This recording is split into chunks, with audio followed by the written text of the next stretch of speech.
So welcome back to Goonzquad Unleashed. We haven't did a podcast in a very long time, so today we are gonna just start one right now, right? So yes, sir. Start talking about some cars. We got VTuned out here. As you guys know, we've worked with VTuned for years already, known each other for a super long time, and we're just out here. We're just gonna drop a podcast. We got a few things that we want to talk about today. It's gonna be super epic. We're just chilling. It's just after work. We just got done working on the Lamborghini Urus, which that thing has been fighting us, but honestly, I think we got it, dude. You know what I mean? Yeah, we're almost at that stage where it's almost done, but it's not. So like a couple more things we got to do, and we'll wrap it up. Yeah, just new stuff just always pops up, takes a little longer. But honestly, ever since we started doing cars, like back in the day, if I would have looked at that damage and looked at what we're doing, I would have not believed it. Would have been like, not possible, not gonna ever do that. That's but really nowadays, it's getting there, you know, we're getting stuff done. But let's go ahead and just get started with, when did you do framework? When did you start? No, we've been doing framework forever. Like before YouTube, Ben's been doing framework for us. I mean, we did builds before even YouTube, like all the time. We just did it as a side job, but Ben, he's been doing it forever. It's a family business, right? Yeah, I mean, I basically started out probably when I was like 14. Started doing framework, and the crazy thing is the first car I've ever did framework on is one that me and Simon were actually working on together. Really? I remember my dad gave me and my brother a Nissan Altima. I think it was a 99, and a tree had fell on it. Now, this was back in like, I think probably 5, 6, 7 years ago. He gave you that car, so that was your first car. Yeah, it was mine and my brother's first car. My dad gave it to us, and a tree had fell on it, and the car was just absolutely disgusting. There was a bunch of dirt and grime in it. And there's a pretty cool story about this because I remember me and Simon, we were cleaning this car out, and we'd take the little coins we found and we'd clean them in the lacquer thinner and go to the gas station and actually buy energy drinks. Dang. And it's just a pretty cool experience. And then the first frame I did on it, the roof had fell on it. And like, I guess where the door goes, there was a little bit of a gap. So my dad was like, he trusted me with it. And we started doing the framework on it. I basically welded a bracket on there, started pulling it out, and it turned out pretty good. I mean, it wasn't too bad. You just watched your dad do the framework, basically, and you just learned off of it, did help, and that's pretty crazy. Did you know you were gonna be doing framework like all the time? Did you ever think about it like, man, I want to become pro, or is it just natural? Like you just started and you're like, hey, this is easy. I can fix my own cars. Well, the thing that fascinated me was you can take something damaged and just pull it out and fix it to where it looks like it's never been damaged before. And another thing is framework is really good money. You know, like there's really hard to find a good frame guy, like anywhere. And like if you take your car to like a professional body shop, they're gonna charge you thousands. They're gonna write an estimate in the tens of thousands. And it's really not worth it. So for me, it was just like, this is a good way to make money. That's awesome. And not only that, is they're gonna probably take months. You know, they'll take months, and then they'll like, I mean, we do a pretty good job. We try to do everything to the book, but like some people, like if you find a frame guy, they'll see something super tiny, they won't even straighten it out. They'll be like, there's the hack jobs that I've seen over the years is insane. But that's why a lot of these cars that go to like auto body shops from insurance companies, that's why they total them out, because they give them such a high estimate. Yep. And that's sometimes people will pay that, you know, it's crazy. I mean, I'd say for this frame job on this Lamborghini, it'd probably be around $20,000 to do something like that. Yeah, and that's why they totaled that car out, because they took that thing, they did an insurance claim on it, because no airbags were blown, so they had to have taken that to a body shop, right? Because when airbags are blown, they automatically, they pretty much automatically total it, because just to replace every airbag on that car is probably like, I'd say 20 grand, because you're buying everything from the dealer. Most of these body shops, they will not buy used parts. They buy everything brand new, so then in the future they can't have any issues with this. It's like a safeguard for them. Yeah, and on top of that, when you're working with high-end cars like a Lamborghini, you got to be certified by Lamborghini to even buy these parts, because like we had a hard time buying new parts for this thing. It's like even our Huracan, we had to go through a second man, so there's always that middleman that helps you buy stuff. Same with like Tesla and stuff. You have to be certified, which is kind of like annoying at some points, but since we've been doing this for a couple years now, we know a lot of people that are in the game, so it's kind of a lot easier nowadays. But framework, and the junkyard business has been booming lately. Like, there's new junkyards popping up everywhere, especially like with exotic auto parts. I'd say there's probably like 10, 15 huge junkyards in California that specialize in only Lamborghinis and stuff. And most of it's on eBay. Yeah. Literally, they post everything on eBay, and it's really easy to come by. So it's not like the hardest to find used parts. It's only with new parts. It's crazy. I remember people would make fun of like, hey, don't fix your car using eBay, but like eBay is like the #1. Everybody uses it. You can technically find anything. Like we found this whole entire parts Lamborghini on there. We found all of our parts for a Huracan on eBay, which is really awesome. I mean, I bought a whole McLaren tub on eBay. Just ain't that wild? Hit the buy now button. A couple days later, a freaking entire car just showed up. Who delivered it? USPS or like a no, carrier? it had to be a carrier, so it was enclosed. I think it was, yeah, it was an enclosed trailer. Was it scary when you first started, or was you just like, whatever, if my dad can come show me what's going on? The way I did it is I started off small, you know. I did small jobs here and there, like radiator support. Yeah. Which, when I was doing it, I would only do like light damage where it kind of just crunched. It didn't bend no frame. It kind of just needs to be replaced. So I started doing that, started learning how to weld. I was really fascinated with the welding. One thing that fascinated me about welding is you can just get 2 pieces of metal, weld them together solid, and bam. Something I didn't really experience because, I mean, back when I was younger, didn't really do much. And what we're using is just like hydraulic frame machines. Literally just hand measurement, eye-and-hand coordination. I mean, our blackjack that we got, it's a fairly new frame machine, but it's all still the same. It's all hydraulics. Exactly. There's nothing new on it. It's just a new paint job and a new pump on there. There's nothing too crazy about it. And I believe that there's even frame machines that have lasers on them nowadays. Yeah. You know what I mean? I was actually looking at one that has a laser system in the center. And it's called a turtle, and it has an arm. And there's points on the car, and you measure those points, and it'll tell you exactly, like, it'll tell you if where does it get the measurements from, like from the factory or something? Yeah, there's a factory companies that. So it's kind of like a alignment rack, a front end alignment rack. That's pretty crazy. I wonder how much something like that costs. Oh, it's expensive. I'd say the system's like 20,000. So, I mean, I think you can actually put it on this frame if you wanted to. Honestly, but is it even worth it? You know what I mean? I mean, like for what we do, is it worth it? Maybe if you got like a massive shop and you're doing insurance work, yeah, it's worth it 100%. And a lot of people don't even know what insurance work is. Like insurance work is like you're working for an insurance company, so you get paid to do exactly what you do. You name your price basically, and they agree if they want to pay it or not, right? You just get a set price. You look at the car, and you're like, hey, this is how much it's going to cost, and they either total it out or agree upon it. So, well, see, that's the difference between what we're doing and working for like an insurance company. Because at the end of the day, if something happens to the car that you fixed for somebody working on insurance, you could get sued for that. But when you buy a salvage car, you actually have to sign a waiver that basically says this car's been in an accident, it's not 100%.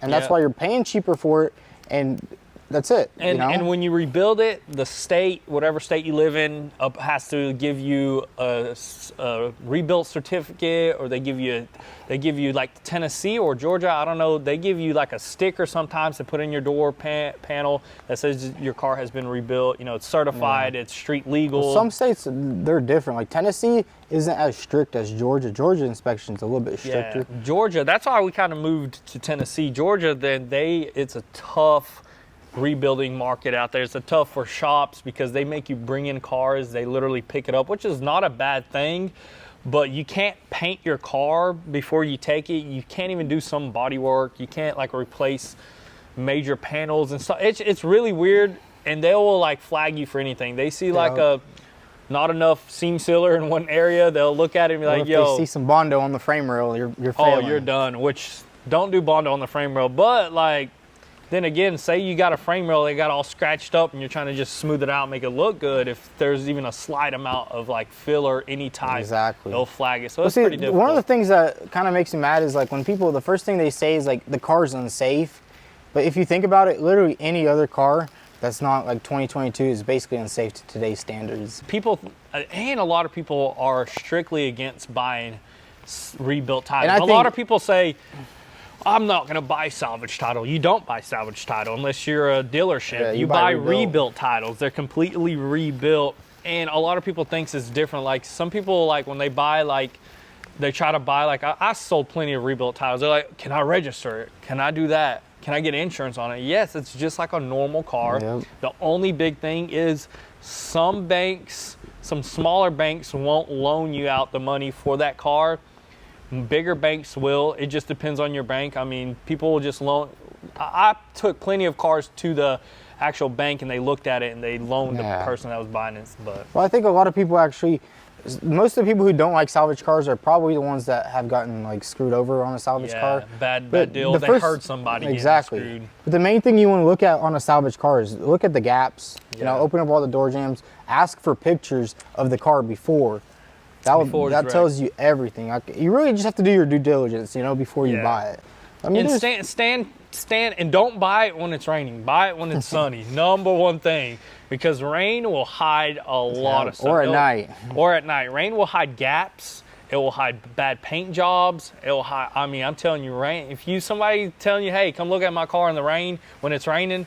They got something hiding, because there's cars out there on the road that I see that have mismatched paint jobs all the time. You know what I mean? Yeah, I mean, and that's the same. Even the same thing with clean title vehicles. There's so much clean title cars out there that have been in accidents. Yes. That have just been repaired because people don't want to go through the insurance because they don't want it to get raised. So they take it to these other shops. And I mean, like I feel like the Lamborghini. This one, when he got shot with the bullet holes. He took it to probably Mako or something. It was probably like a $600 paint job on that car. Easy, quick body work. You can still see through the paint that it's been sanded. Some paint actually been peeling before he was in the accident. It probably just started peeling when he was driving it, and it just sucks like that. It's actually scary to buy a clean title car that's been in a previous damage than it is buying a rebuilt title car, because clean title, you can do anything. Nobody's gonna inspect it.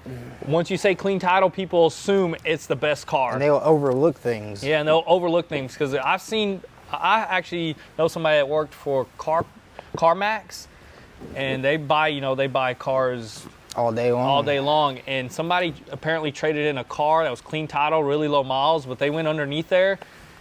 They found the VIN number in the trunk different from the VIN number in the hood, and they looked underneath the car, and it was actually two cars spliced together because it probably got rear-ended one time. They fixed it with another car.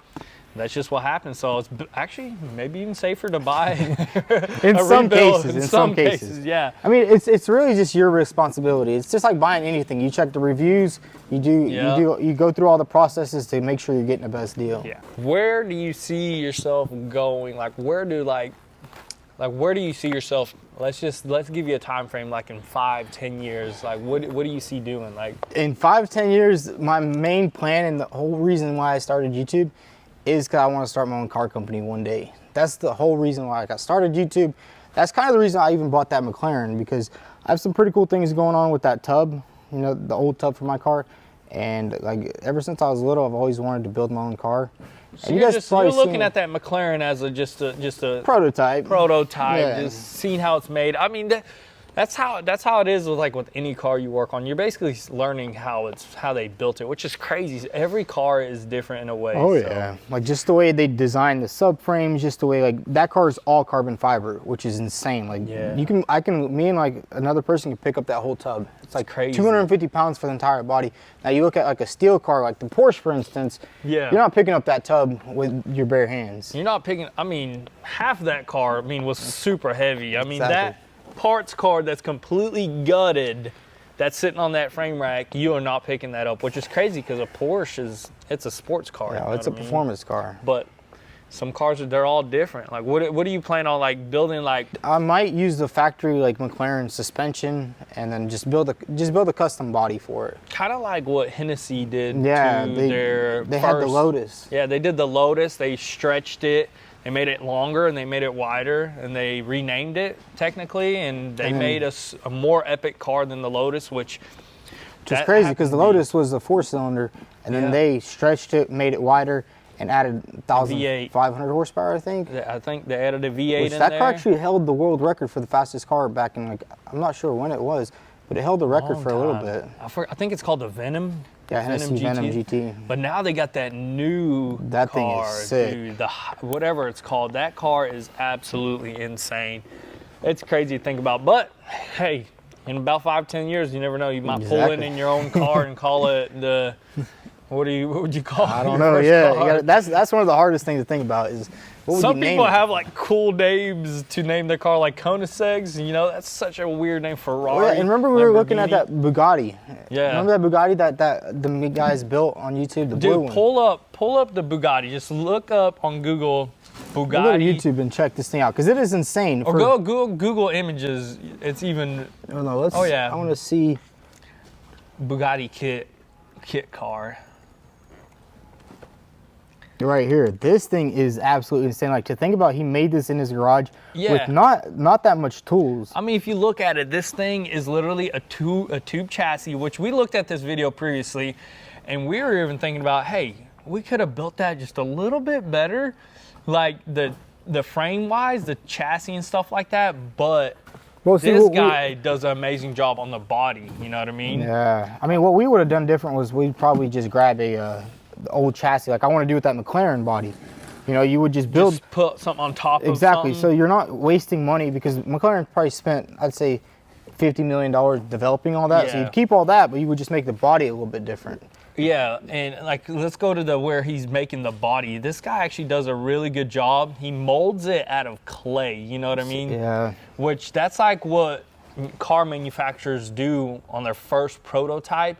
They'll actually have but nowadays they have a machine that cuts everything. They actually still do it. Some parts, in yeah, clay. the finishing, I think they like use whatever. Look, they even do the interior, and I think they overlay it with what, like fiberglass? Yeah, these guys do it they overlay it in fiberglass, and then they take that out, and then they make a mold. Look at that, dude. That is insane. All fiberglass, which I got to give it to these guys, man. Impressive word. I don't know who did that, but it turns out to be a fairly decent looking kit car. Like, I'll pull that Factory 5 GTM body and put this Bugatti body on it because it looks absolutely insane. Really good. Look, they make the whole interior. Like, how did these guys know what this interior looked like? How did they know the body lines? It's all from pictures. That's the crazy thing about it. All from pictures. They do all this from pictures. Look, cardboard, man. It's wild. I wonder if Bugatti actually said something to them, maybe email, but there's no emailing these guys. They just out in the middle of where? I think where are this they is from? In Vietnam. They're from Vietnam. They don't even care. Like in America, you probably would never be able to like,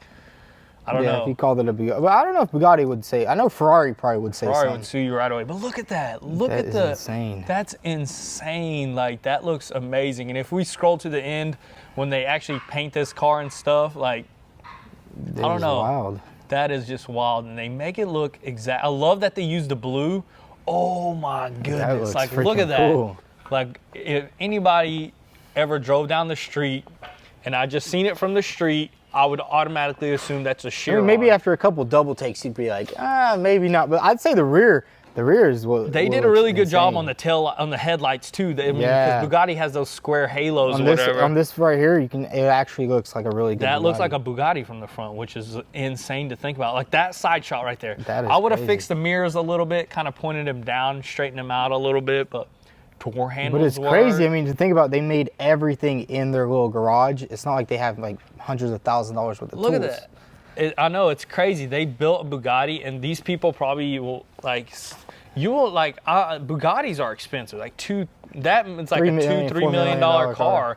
Like some of these people will probably never buy one of these, but to make your own, to have that motivation, that's awesome. That's that car enthusiast inside you as a kid too. When you always see these cars around, these guys actually went out there, built their own prototype, and they're just cruising around the streets. I mean, I guarantee you, people are probably freaking out, dude. You got a Chiron. I bet in 5 years, these guys will be building some pretty cool kit cars, probably even for sale. I believe he even built he's building a LaFerrari, which is absolutely insane. But that's the type of like motivation like people run off of when they like. That's when we started. I mean, we just started on regular cars. You know, one day we're gonna be working on a Lamborghini, or like one day you'll fix a McLaren.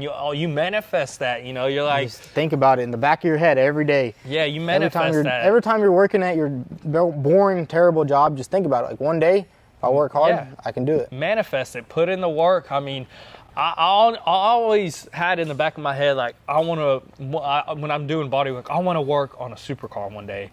The biggest supercar I ever worked on when I was younger was not even a supercar. It's just sports cars. Like, yeah, remember we had the 370Zs? Yeah, we had Infiniti G35s. We had just regular stuff that we thought those were the coolest cars in the world. And back then it was the coolest cars we had. Like, they were fun cars. I mean, we had fun with them just like with any other car.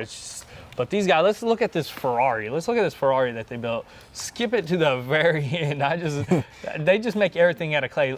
Look at the headlights. they even build their own headlights, the headlights which and is taillights crazy, is dude. wild. The steering wheel, it's all, dang. That looks pretty freaking cool. No way, dude. That actually looks like a LaFerrari, dude. That's crazy. Every detail is almost there. Like, I would love for these guys to be in America and like their shop down. Look at that. That's awesome. They build, like, they're not only building body parts, they're building their own headlights. Electronics. They're building their own, I think That's they're it. 3D printing all this stuff, right? I think they started. That looks like it's 3D printed.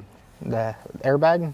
Yeah, it is 3D printed. You can see the lines on it. So it's remote control because look, he's controlling the headlights with it. Yeah, it is. It's probably Bluetooth. That is insane. And like, to put a Ferrari emblem on there, like, ain't that kind of scary? You know what I Might mean? get Like, sued. Ferrari sues anybody. That is insane, dude. Imagine though, if this guy, you know, made this car super perfect as he can, painted it, great paint job.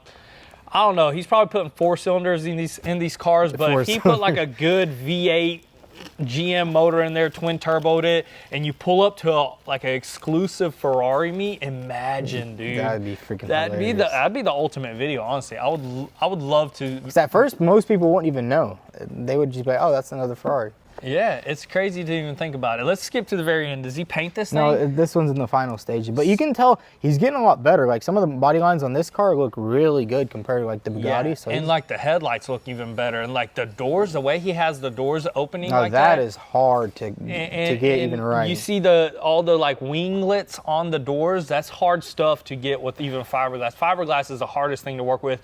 It's not like they have mold shooters where they're shooting this. Or Exactly, it's all they're brushes. they're vacuuming all the air out. They're all hand laying this stuff, hand sanding. You gotta give him props for that. Here soon, they can honestly build their own car. They can do their own design. That's how a lot of people start, is with fiberglass. That's how they Yeah, because it's the cheapest and it's probably the most effective. Like, even new cars have fiberglass. Like, my McLaren doors, fiberglass. Yeah. It's a different process, of course, from this, but it's Yeah. the same concept. It's crazy. I mean, the Dodge Viper, it's all fiberglass. You know, the whole rear end is fiberglass. The tub is fiberglass. So if you get good at fiberglass, here soon they'll probably buy like a, what do you call that when you vacuum like carbon fiber out when you're building carbon fiber? You vacuum it out and then you put it in an autoclave, so it kind of like pressurizes it and it cooks it, so you get insanely strong carbon fiber. Imagine if these guys start learning how to do carbon fiber. I mean, give them a couple years. And they build a whole LaFerrari like raw carbon with clear. That would be insane. That'd be mind blowing. So those guys are, I think those are they're going in the right direction with like car wise.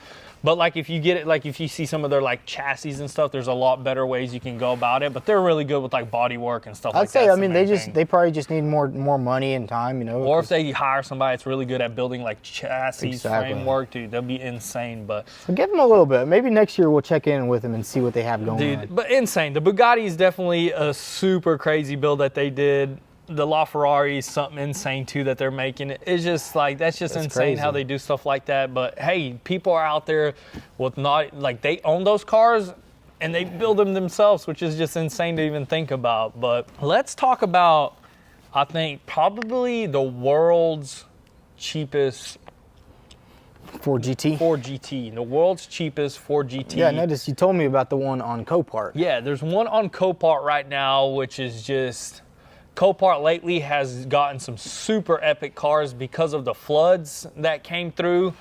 And it's a bad thing because it's all saltwater flood cars, but it allowed a big open market for anybody that can't afford a brand new Koenigsegg's. They can't afford a brand new Bugatti. A Bugatti just recently sold, which is insane. But that one was actually not a flood. It was burned. Some rapper or whatnot had it burned, like the front end, which that thing sold for what, like? I think 1.2 million. 1.2 million, which is a deal. It was a Chiron. That thing is worth like 3 million or something like that. And then the P1 McLaren that just sold at Tavares apparently bought is another car. That thing is kind of destroyed though. Scary car. I cannot believe. Scary car. I read some of his comments. People are like, "You're insane. I can't believe you're doing this. This is gonna take years."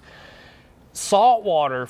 Nobody knows. Well, the thing with that car is it was sitting in salt water for like... It floated. Saltwater, yeah, it was floating and the windshield cracked. Saltwater, I wouldn't say is too bad if it doesn't sit for long. Yeah, but I believe that even if you say you got electrical component, like a computer, and salt water splashes on it, and you wipe it off right away, it's still ruined. It'll start eating it. I don't know. I mean, I'll tell you, like, the reason why salt water actually ruins electrical components, well, I think I read this somewhere, is salt water has minerals in it, which the minerals actually, they'll conduct electricity. Like fresh water, you can pour fresh water on some stuff and it won't do anything. Yeah. But salt water has minerals on it. And I actually had this case, I once bought a speedometer from a Dodge Ram, and it was fully submerged, I think, in salt water. Oh, man. And like, I took it apart, cleaned it with alcohol, cleaned everything up with brushes. I put it in the truck. It turned on, but only like a couple letters were showing. So I redid the process a couple times, got it perfectly clean, and it worked perfectly. So there is ways to actually save a saltwater damaged component, as long as it's not burnt up. Like sometimes it will burn up if somebody tried starting it with. Or if there's a battery in it, like a good battery, and the car starts doing random stuff, it'll start shorting motherboards out and stuff like that, burning like stuff. And that McLaren, it was floating. There's videos out there floating and stuff like that. And the McLaren, the thing is about McLaren, electrical stuff, very hard to work with. I mean, newer cars in general, electrical stuff, super hard to work with. But a P1 is nothing that you can just easily go buy parts for. Yeah. You know what I mean? I mean, unless I'm kind of thinking some parts might transfer into, like, I'd say maybe into like the MP12C, because that's right around the same time they were made. So they maybe have the same computer modules, maybe like some stuff things like that. But hopefully, like a dash, a digital dash, probably comes from one of those other McLarens. I'm sure it does, but I don't know. Is it all carbon fiber? Because carbon fiber is it safe on salt water? I think it is. It depends. Maybe if it like sat for a while, it wouldn't be bad. But no, because like boats are made out of like fiberglass, and it's like kind of the same resin. So. But speaking of flooded cars, we got right here is a 2020 Ford GT, the newest Ford GT.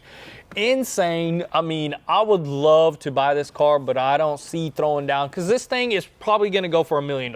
Probably. Because these things are crazy. And the thing is, anybody can buy this Ford GT. Anybody. Right now, a new Ford GT, no, you can't buy it. You have to get like, don't you have to get like selected to buy one? You got to be selected. You got to go like write a dang review, or you can try to find somebody that'll sell it like personally, which is very hard, because cars like this, people already, like, if you have a car like that, you got that kind of money, your buddies have that kind of money, and they're, hey, don't get rid of that car. If you want to get rid of it, I'll take it off your hands. So very hard to buy those cars unless you're at Barrett Jackson and you see one rolling around. They go for a high price. Let's take a look at this Ford GT right here. It's flooded, completely flooded, but dude, like, see, it doesn't look bad. Like, if you look at the inside, it looks super clean. And number one thing that I look at whenever it's a flooded car and it has a digital dash, you kind of want to zoom in on the speedometer, because you'll see water actually inside the LCD screen. I kind of don't see anything on here. I'll give you one issue I have with this car right off the bat. It is an enhanced vehicle. What that means is it's been cleaned. They cleaned the heck out of it. This car could have been fully submerged, and they literally just cleaned it all out perfectly. And the thing is, with insurance companies that own these cars, they want to get the most money back. They will send it to like a high-end detail. Yep. They'll steam clean the whole entire car. They'll make it look like it's off of the showroom floor. But in reality, you're getting screwed. You know I mean, really, you just gotta go check this car out and give it a nice sniff. And the only thing that you can kind of see right here. You can kind of see there's mud. It kind of looks dirty right in the seat area. Yeah, and the stitching is really good to look at. But like, it's kind of still hard to tell when it's been cleaned. And one thing that you want to look for is like water lines. They'll usually mark on the outside of the vehicle on the paint job with like a marker. They didn't write that because the detailers probably buffed it, waxed it. They got rid of the water line mark. And it's just like that. No power, which is... And then you can see that they did tow it. Yeah, there's a tow hook. They can't turn it on. There's no power. The spoiler is stuck in the open position, which indicates that whenever it hit water, something probably electrical happened and shot that spoiler up, and it just got stuck in that position. Because I don't think that's the braking feature. Yeah, you can't park like that. That's the braking feature. So something happened with the computers. Obviously, probably they're smashed. But can you buy these computers for Ford? Will you go to a dealership and buy that? I think it would be really hard to buy parts for a Ford GT. Just the way you can't even buy the car. So to buy the parts, you're probably going to have to be like a certified owner of the car, and like you're going to go through a certified Ford shop to even touch any parts. Yeah, and like this is, you don't have to buy body panels. This is probably all electrical. Like all electrical. Honestly, when you get this car, you probably want to change some computers out, maybe a full wiring harness, engine. I guess you can pull that engine out and send it to like an engine rebuild shop and let them rebuild it. Maybe it looks put kind some. of just like a 3.5 EcoBoost. It is. It's probably just a simple Ford engine that's Out of just a been Ford built Raptor. a little bit. So you can easily send the engine off and get it rebuilt if it's bad, but usually you put some oil in that sucker, run it through a few times, don't start it, just spin it over. You can kind of get these cars back running, you know what I mean? Oh yeah, I mean it depends. If water didn't get in the cylinder walls, even if it did, there's ways to clean it out. Yeah, for know? sure. I mean, I don't know how long the engine will last afterwards, but there's ways to like fix it and get all the water out and clean it. I wonder if there's companies out there that you can pull that wiring harness off computers and send it out and they redo all the computers. I mean, the wiring harness would be fine. Really, all you have to do is clean just the connectors. All the connectors, clean them off with probably like alcohol, like 100% alcohol, and it'll just get rid of all the minerals. But what if that car has been in that, because that flood has been around, it went for a couple of weeks, right? It was flooded for a couple days. Yeah, but see, I'll tell you one thing.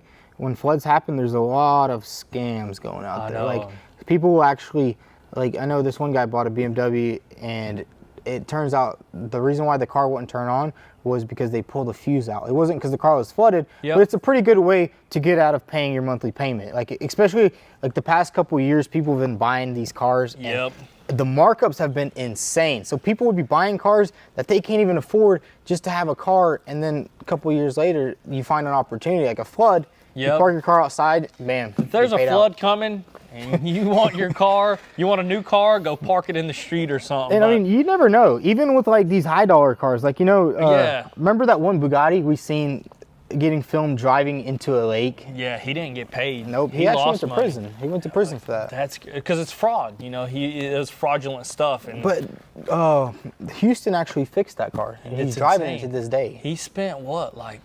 I think he paid $300,000 for the car, which is insane steal. For that car. But he spent probably $300,000 to fix it, if not more. Like but it was a Bugatti. I think what it was, a Veyron or Veyron. Yeah, it's one of the first gen Bugattis. Or I don't know what it is. Which I'm not a big fan of those. They're kind of ugly. The Bugattis, they're just a statement. Like you got one, but the Chiron, I gotta say, actually looks really good. It looks amazing. You know what I mean? But the Ford GT,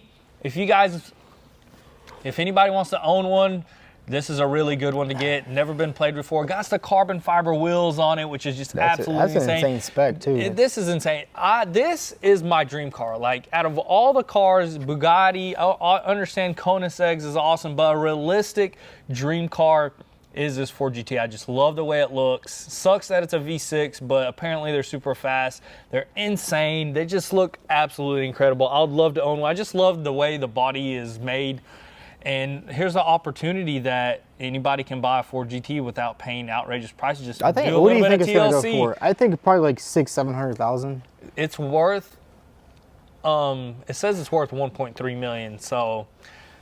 I mean, to a collector, it's still worth pretty good money. The P1 sold for outrageous. I think it was like somewhere around 500, something like that. 600,000. Yeah, let's just say that with the fees and everything, probably. And like it's worth only $1 million. Which I'd say it's going to take. He overpaid, 100% overpaid. Houston Costa did a video of it. He wouldn't pay $300,000 for it. Especially with the parts. If that car was still in production today and you could actually get parts, yeah, it'd be easier. It'd be a deal. But overpaid, but whatever. People have different motives. You know, they want to do stuff like that. But honestly, if I could, I would on this car in a heartbeat. But anyways, guys, that's the Ford GT, and if anybody buys that and they want to let us test drive it, let us know. It's just incredible. I would love to see that on a YouTube video, honestly. Just like the P1, it's going to be an epic build, and it kind of sucks that we didn't see the Bugatti that was on fire on YouTube, because I would have loved to see that rebuilding process. But hopefully some YouTuber buys that. Well, I think somebody bought it and they don't want to show it. They don't want to show it. They just want to repaired flip it. Yeah, but anyways, that's going to be a wrap. Hopefully you guys enjoyed this podcast. We'll end up doing more here really soon. We just had a little bit of time. We're always busy. Ben's always busy doing his projects, working on Sam Crack's Ferrari right now, which is just incredible. It's a small world out here in the YouTube world. Not much of us rebuilders out there. There's a bigger community coming, but we're all different, you know what I mean? But with all that being said, I guess we're signing out. Peace out.